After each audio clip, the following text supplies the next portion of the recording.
Hello guys, क्या आपने कभी जल पिशाच के बारे में सुना? जल पिशाच कहते हैं जब ब्रह्मा जी ने सृष्टि बनाई उस वक्त उनके पसीने या शरीर से गिरी पानी की बूंदों से पिशाचों का जन्म हुआ।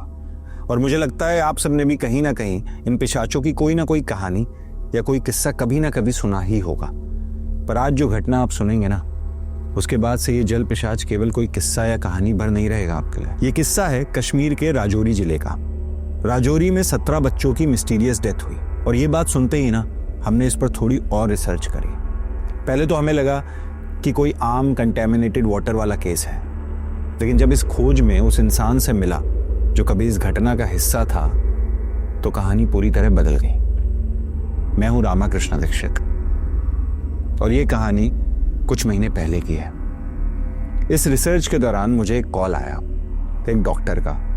उसने बताया कि वो इस वाटर कंटेमिनेशन वाले केस पर कुछ बताना चाहता है और उन डेथ्स के बारे में कुछ ऐसा जानता है जिसका साइंस से कोई लेना देना नहीं है। और जब मैं उसके एक पुराने से लॉज में मिला तो उसने बिना कोई यहाँ वहाँ की बातें करे सीधा उस केस की बात शुरू कर दी, जो कि बहुत अजीब था मेरे लिए। उसने सीधा सवाल किया, क्या जानते हो तुम इस केस के बारे में अभी तक?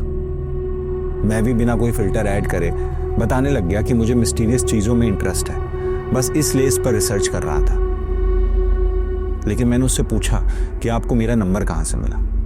तो ये बात सुनते ही वो एकदम शांत हो गया और कुछ सेकंड के बाद वो अंदर की तरफ गया और एक ड्रॉअर से उसने एक फाइल निकाली और टेबल पर रखते हुए बोला, पहले केस में मुझे लगा गांव वाले पानी से घबरा रहे हैं, लेकिन लास्ट केस तक समझ आया पानी गांव वालों के दिमाग से खेल रहा था। कॉफी पियोगे? उसने मेरे से पूछा। मैं बड़ा कंफ्यूज था। उससे मिलकर मैं ऐसे किसी भी इंसान से आज तक नहीं मिला था। उस डॉक्टर का बिहेवियर थोड़ा अजीब लग रहा था। मैंने कॉफी के लिए हाँ कह दिया, ठंड बहुत थी। वो कुछ बोलता हुआ फिर एंटर हुआ। दिसंबर में 10 दिन के अंदर 17 लोग मारे गए और सरकार ने पूरा गांव सील कर दिया। जब डॉक्टर आर्यन ये बोल रहा था उसकी आवाज कभी कभी हल्की सी भर जाती थी, जैसे सिर्फ याद नहीं कुछ और भी साथ हो उसके। उसने बताया जब वो यहाँ आया था पूरा गांव बायो हजार्ड जोन में डिक्लेयर कर दिया गया था, डू नॉट एंटर। ऐसे ही बोर्ड्स लगे हुए थे हर जगह गांव में। मैं पीपीई पहन के वहां पहुंचा तो सीआरपीएफ वाले बोले, सर गांव का पानी बिल्कुल मत छुइएगा, ये बोतल लीजिए, सेफ है और इसी से पानी पीजिए। मैंने हंस के कहा, रिलैक्स, इट्स जस्ट वाटर। पर गांव के अंदर जाते ही सबसे पहली चीज जो उसने नोटिस की कि वहां पानी का कोई निशान ही नहीं था। गांव के सारे हैंड पंप तोड़ दिए गए थे। उसने बताया कि टंकियों के नीचे पत्थर रख के टैप्स तोड़ दिए गए, बाल्टी मटके सब खाली, सब उल्टे पड़े थे। लोग तो दिखे पर उनके ऐसे व्यवहार से वो थोड़ा डिस्टर्ब फील कर रहा था। वहां कुछ घरों के बाहर छोटी सी मिट्टी की रेखा थी और बीच में लाल सिंदूर का दाग। ये क्या है? आर्यन ने पूछा। और तभी वहां पे एक बूढ़ी सी औरत ने, जो कि उसके सामने आई, उसने बताया कि ये भ्रम रेखा है बेटा, घर के अंदर का पानी बाहर वाले पानी से अलग रखने के लिए। पानी भी अलग होता है क्या? आर्यन ने थोड़ा इरिटेट होकर पूछा। सवाल सुनते ही उस औरत के चेहरे पर एक अजीब सा डर दिखने लगा। वो आर्यन के करीब आकर धीरे से बोली कि जब से वो जाग गया है हम अपने पानी को उसके पानी से बचा के रखते हैं। आर्यन ने पूछा कि कौन जाग गया है? वो जल पिशाच, उसका पानी इंसान की पहचान छीन लेता है। उस औरत ने थोड़ी घबराई हुई टोन में ये बात कही। ये बताते हुए आर्यन ने मेरी तरफ देखा, जैसे वो जानना चाहता था कि मुझे इस बात पर यकीन है कि नहीं। सच बताऊं, उस वक्त मुझे भी लगा कि क्या ये डॉक्टर हो के टिपिकल फोल्क स्टोरी सुना रहा है, इसको तो साइंस पर विश्वास होना चाहिए, पर ये कैसी मंगरत कहानियों की बात कर रहा है। पर जब उसने वो मॉर्ग में रखी बॉडीज की फोटोज दिखाई तो मेरी रूह कांप गई। मुझे अब उसकी बातों पर यकीन होने लगा था। आर्यन आगे बताता है कि जब वो उस टेम्परेरी टेंट में बनी मॉर्ग में पहुंचा तो उन प्लास्टिक शीट्स के बीच उस ठंड में एक अजीब सी गर्मी थी। आर्यन ने जब पहली बॉडी का जिप खोला तो वो नॉर्मल लग रही थी, बस बहुत ज़्यादा सूखी हुई थी, जैसे 10-15 दिन से किसी डेजर्ट में हो, जो कि अपने आप में एक वेird बात है। स्किन टाइट, लिप्स फटे हुए, आंखें अंदर धसी हुई। टेक्स्ट बुक पर डिहाइड्रेशन केस कहा जाता है इसे। फिर उसने एक बॉडी का चेस्ट कट किया और जैसे ही उसने लंग्स प्रेस किए एक अजीब सा स्क्विश बाहर आया और उसके ग्लव पे काला नीला पानी चिपक गया, जैसे कीचड़ में किसी ने बबल फोड़ दिया हो। उसने फिर दूसरी बॉडी काटी, फिर तीसरी। सबका पैटर्न सेम था, बाहर से सूखी लाश, अंदर से लंग्स उस काले पानी से भरा हुआ। साइंस के हिसाब से यह पॉसिबल नहीं था। किसी भी मेडिकल फील्ड में इस चीज को एक्सप्लेन नहीं किया जा सकता था।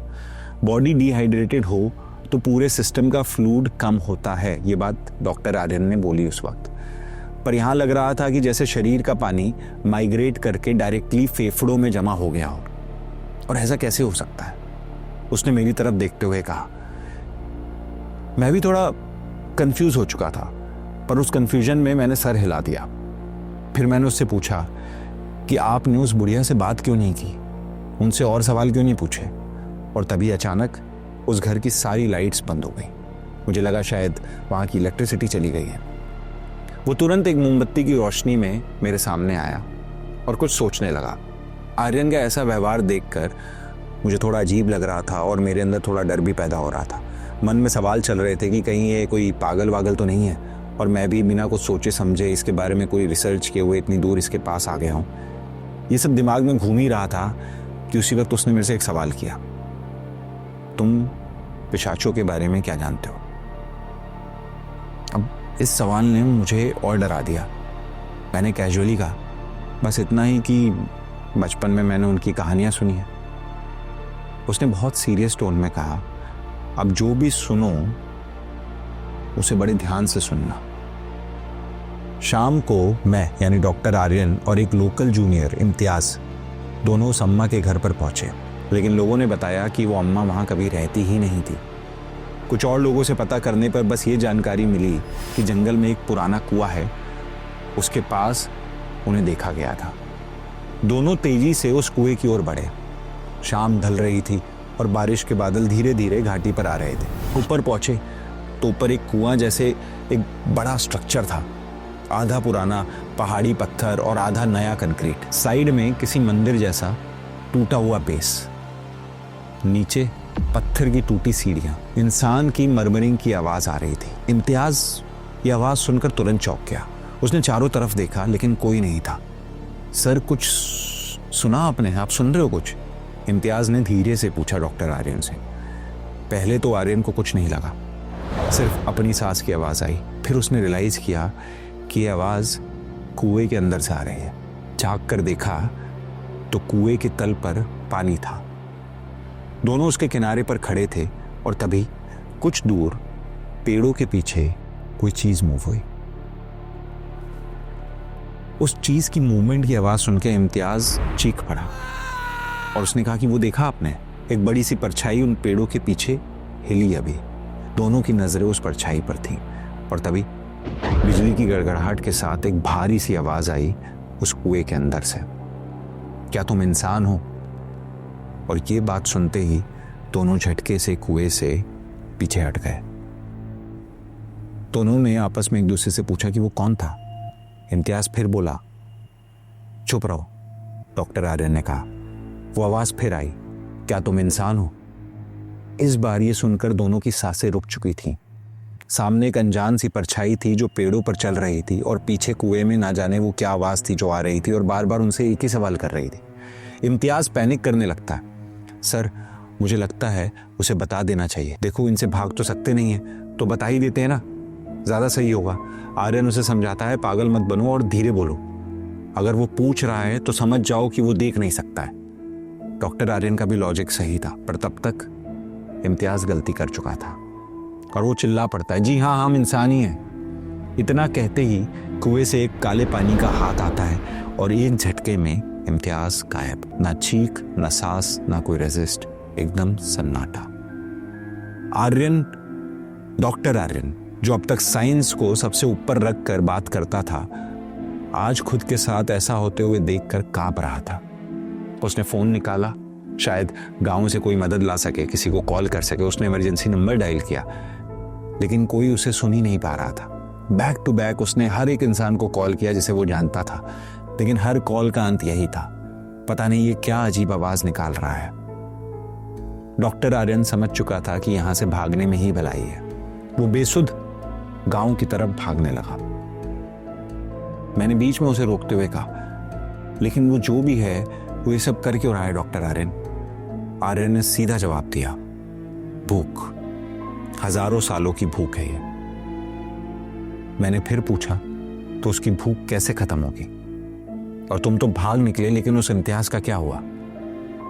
बहुत गंभीर होकर डॉक्टर आर्यन ने कहा, कह सकते हो कि मैं बच गया, लेकिन कहते हैं उससे बचना इतना आसान नहीं है। मैंने सॉफ्टली फिर वही सवाल दोहराया, ठीक है, पर इम्तियाज मतलब मर गया ना, या उसका शरीर मिला कभी आपको? आर्यन इतना कहकर कुछ सेकंड के लिए चुप हो गया। मोमबत्ती की लौ हल्की सी हिल रही थी। उस रात आर्यन ने धीरे से कहा, मुझे लगा था कि मैं इम्तियाज से बच के आ गया। मैंने एकदम फिर पूछा, उसके बाद क्या हुआ था? उसने सवाल के आंसर में वो कहानी फिर कंटिन्यू करी।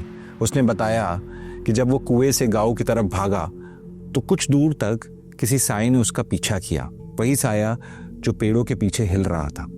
लेकिन जो उसने गांव के एंट्रेंस पर आकर देखा, उससे जिससे उसके पैर जाम हो गए, गला सूख गया, और वो सामने जो भी था वो किसी डरावने सपने से कम नहीं था।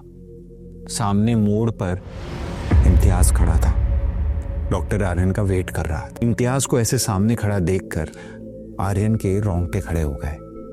तुम यहाँ कैसे? इम्तियाज ये सुनकर तुरंत जवाब देता है। इम्तियाज बिल्कुल नॉर्मल टोन में बात करता है, मतलब आप उस बुढ़िया के साथ आगे चले गए थे ना सर, तो मैं यहीं रुक गया, आपको याद नहीं? आर्यन के दिमाग ने उस दिन को बार बार रिवाइंड किया। उससे कहीं भी याद नहीं आया कि वो कब इम्तियाज को छोड़कर आगे गया था। तो डॉक्टर आर्यन ने उससे पूछा कि सच बता,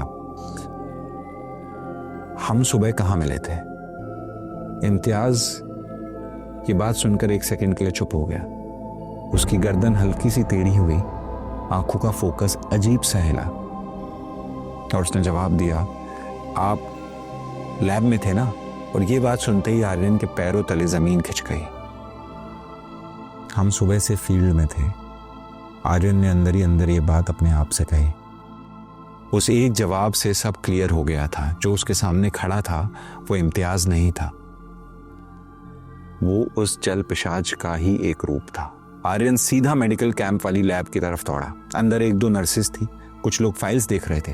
एक दवाई है लोराज़ेपाम, उसने वो दवाई उन नर्सेस से मांगी। आर्यन ने सीधा काउंटर पर हाथ पटका, स्टैट डोज, अभी इंजेक्शन, मुझे होश में रहना है। नर्स ने उसकी तरफ देखा तक नहीं, जैसे उसकी आवाज अब कोई मायने ही नहीं रखती थी।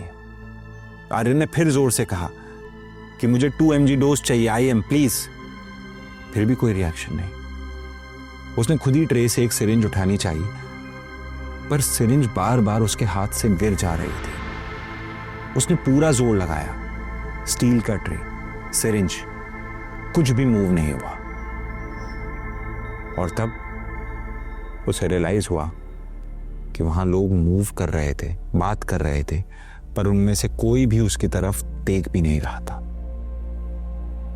आर्यन ने मोमबत्ती की लौ की तरफ देखते हुए मुझे एक आखिरी लाइन बोली, शायद उस रात कुएं ने सिर्फ इम्तियाज को नहीं, मुझे भी अपना हिस्सा बना लिया था।